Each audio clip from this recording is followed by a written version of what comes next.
చాలా మంది చేతులకు కానీ మెడలో కానీ మొలకు కానీ తాయెత్తులు కట్టుకుంటూ ఉంటారు. ఎప్పుడైనా చూసారా మీరు?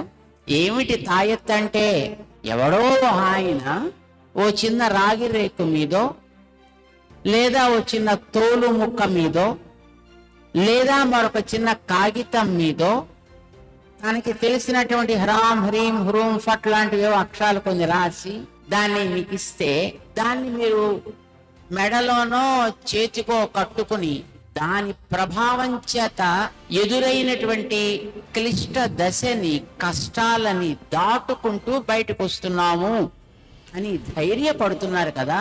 కొన్ని అక్షరాలు రాసి దాన్ని కట్టుకుంటేనే అంత శక్తి దాంట్లో ఉంటే, సాక్షాత్తు బ్రహ్మసూత్రాలని రచించినటువంటి వేదవ్యాసుడు లాంటి మహనీయులు అందించిన అక్షరామ్నాయమే అది.